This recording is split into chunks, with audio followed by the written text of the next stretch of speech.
حضرت جابر ابن عبداللہ رضی اللہ تعالیٰ عنہما آپ روایت کرتے ہیں کہ ایک بار اللہ کے نبی تشریف فرما تھے تو ایک بڑا ہی خوبصورت اجنبی شخص سرکار کے قریب آیا اور آ کے اس نے اللہ کے نبی سے مختلف سوالات پوچھنے شروع کر دیے۔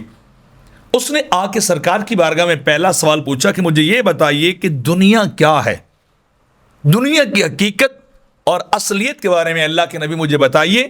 تو جب اس نے سوال کیا دنیا کی حقیقت کے بارے میں تو اللہ کے نبی نے ارشاد فرمایا کہ دنیا محض خواب کا نام ہے، یہ ایک سراب کا نام ہے، اور دنیا والے سزا اور جزا کے حقدار ہیں۔ یعنی جب دنیا سے گزر کر آگے جائیں گے، اللہ کی بارگاہ میں جائیں گے، اچھے اعمال والوں کو جزا ملے گی، برے اعمال والوں کو سزا ملے گی۔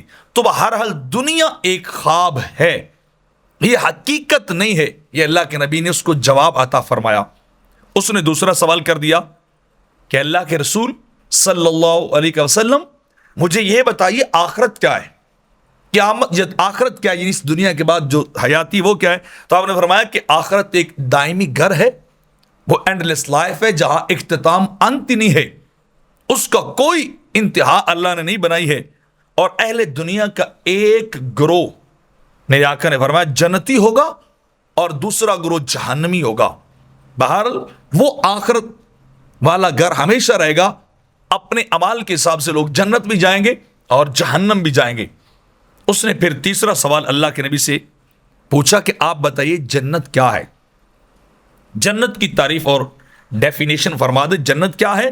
تو میرے آقا صلی اللہ علیہ وسلم نے فرمایا جنت تارک دنیا کے لیے نعمتوں اور خوشیوں بھرا گھر ہے، ہمیشہ رہنے والا گھر ہے، لیکن کس کے لیے؟ جس نے دنیا سے دل نہیں لگایا، جس نے دنیا کو اپنا نہیں بنایا، اس کے لیے یہ سب کچھ ہے۔ اور اس نے پھر اگلا سوال کیا کہ یہ بتائیے جہنم کیا ہے؟